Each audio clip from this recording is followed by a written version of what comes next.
Bonjour à tous. Eh bien aujourd'hui je continue sur mon simulateur de charge. Bon, dans ma dernière vidéo, vous avez dû voir la partie, j'ai présenté la partie puissance de manière sommaire. Bon, on a vu que ça marchait.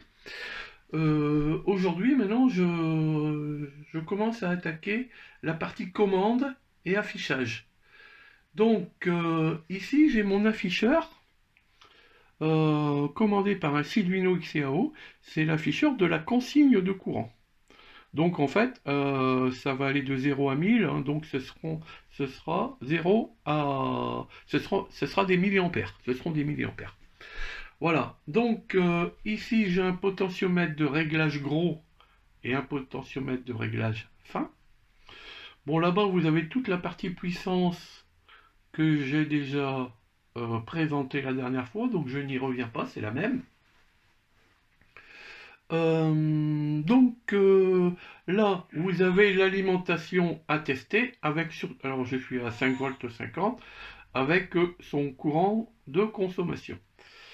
Donc voilà, je vais mettre une consigne de courant et on va voir si ça fonctionne. Donc allons-y, je monte.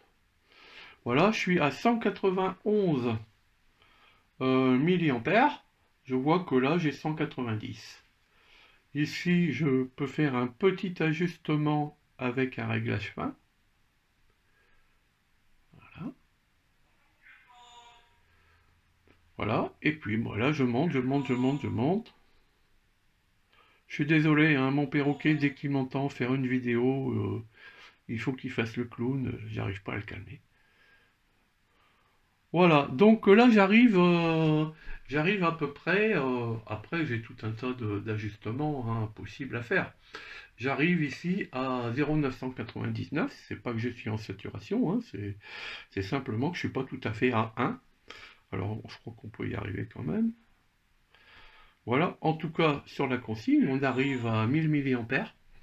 Voilà, et là, je vois qu'il manque 1 milliampère pour faire 1000 milliampères. Voilà, bon, en sachant que ça n'est pas dramatique, c'est pas un instrument de mesure, hein, c'est pour pouvoir tester des alimentations, et il y aura toujours moyen de brancher un vrai ampèremètre, un vrai voltmètre. Voilà, donc au niveau de mes potentiomètres, donc ce sont des potentiomètres qui sont montés chacun sur une entrée analogique du MCU. Là, lui, il lui faut deux ports, hein, l'afficheur lui faut deux ports pour être commandé par le MCU. J'ai la sortie DAC, donc qui vient attaquer mon générateur de courant qui est ici.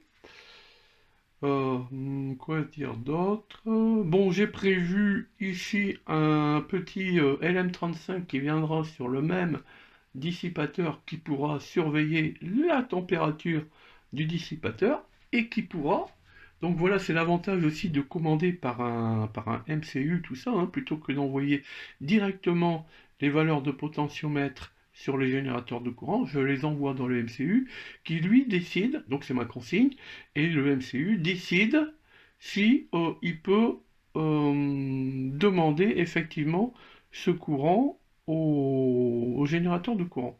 Pourquoi il ne pourrait pas le demander? Eh ben, par exemple, il décide, il dit, oh là, la température du dissipateur est trop élevée, ou la tension d'alimentation est trop élevée, ou je ne sais pas quoi.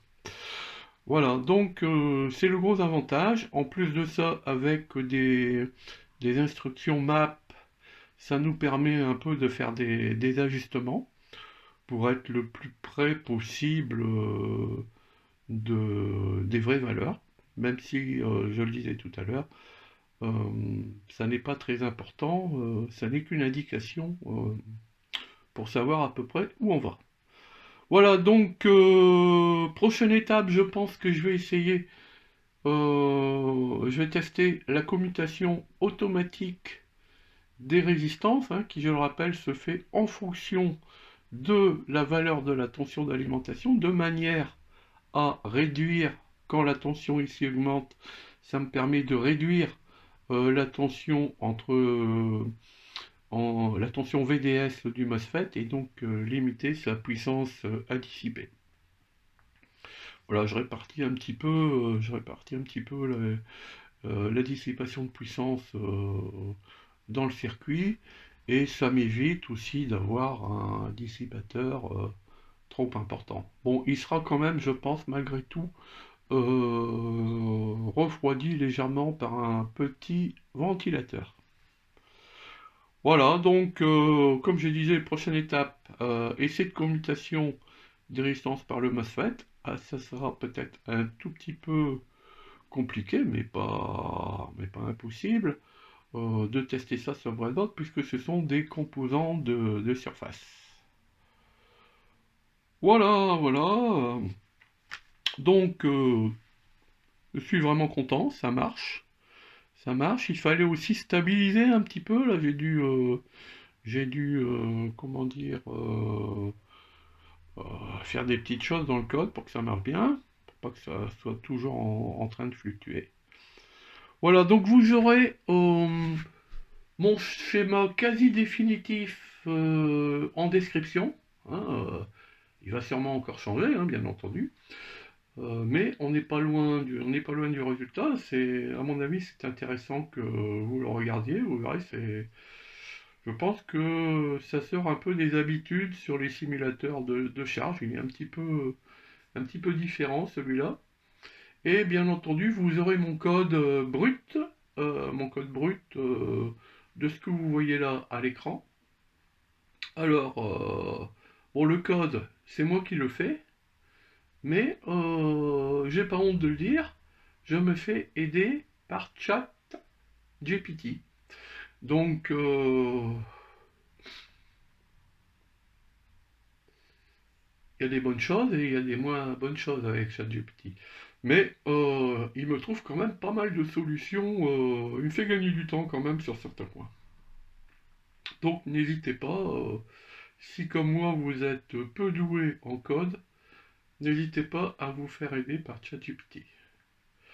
Voilà, et bien écoutez, merci beaucoup de votre attention et à bientôt sur d'autres vidéos.